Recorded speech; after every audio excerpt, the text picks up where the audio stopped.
Bonjour tout le monde. Encore une fois, je vais continuer mes petites capsules sur la vie d'Albert Einstein. Soit la capsule numéro 9. Dans la dernière capsule, on a vu avec quel effort a dû fournir Albert Einstein pour accoucher sa théorie de la relativité générale. Et en 1915, Einstein avait déclaré que sa théorie était maintenant complète et elle était applicable. Mais il n'y a pas beaucoup de monde, là, pas beaucoup de scientifiques qui comprenaient la relativité générale. On pourrait dire peut-être une couple, 2, 3 là, scientifiques, là, pas plus que ça. Et en 1915, là, Albert va s'attaquer au périhélie de Mercure. Parce que, comme on le sait, suivant les équations de Newton, il manquait un petit quelque chose pour trouver la position exacte du déplacement du périhélie de Mercure. Et Einstein va trouver que sa relativité, sa théorie, en calculant le périhélie de Mercure, exactement qu'est-ce qu'il manquait à la théorie de Newton pour situer la position exacte du périhélie de Mercure. Et c'est très très petit, ça. C'est 43 secondes d'arc par siècle, imaginez-vous. Mais sa théorie fonctionnait avec ça. Et en plus de ça, imaginez-vous s'il avait trouvé 43 secondes d'arc par siècle dans le mauvais sens. À ce moment-là, sa théorie aurait été complètement... ça aurait été un non-sens. Ça fallait que le 43 secondes d'arc par siècle soit dans le bon sens pour fixer exactement le point du périhélie Mercure. Et en 1916, là, Einstein va reporter dans une écrit à son ami Ehrenfest que lorsqu'il a réalisé qu'avec sa théorie, il calculait exactement l'avance du périhélie, il dit à son ami Ehrenfest qu'il était transporté de joie durant plusieurs jours. C'est comme s'il y aurait eu un genre d'orgasme au niveau du cerveau, là, que c'est ça, il avait travaillé 10 ans de temps pour développer cette théorie, mais qu'elle soit si précise, il n'en revenait pas lui-même. Et comme on le sait aussi, là, Albert Einstein, avec son principe d'équivalence, avait dit que les rayons lumineux devraient être courbés quand ils passeraient près d'une grosse masse comme le Soleil. Ça courbe partout dans l'univers, mais le Soleil étant beaucoup plus gros que nos planètes, à ce moment-là, peut-être que la courbure serait, comment je dirais ça, là, visible.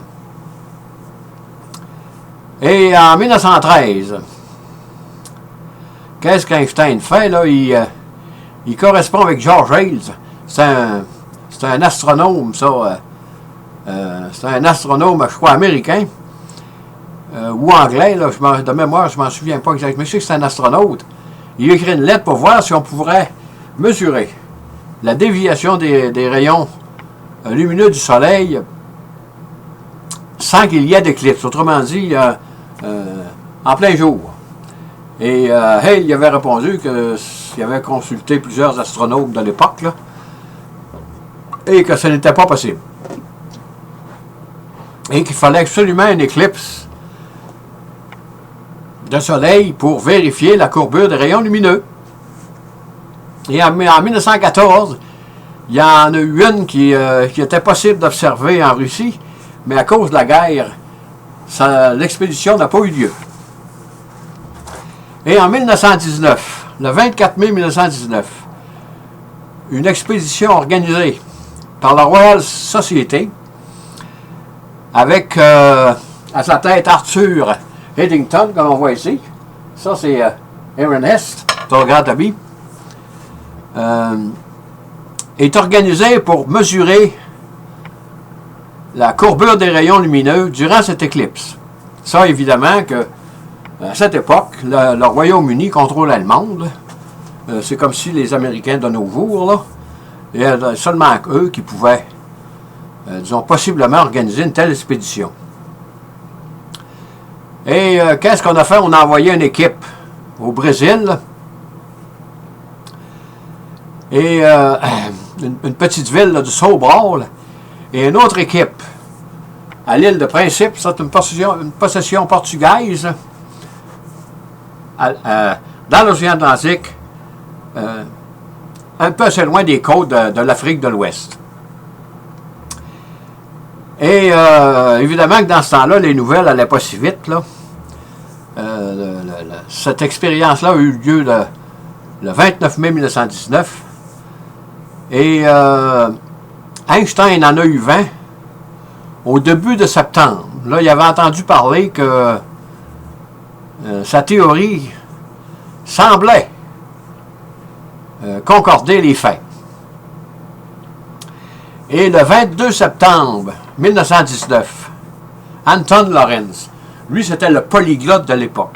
Anton Lorentz parlait 4 langues couramment, l'allemand, le hollandais, le français et l'anglais. Probablement qu'il servait de lui là, pour correspondre entre les différents savants. Là. Peut-être qu'il parlait d'autres langues, là, mais moi j'ai lu qu'il parlait 4 langues couramment.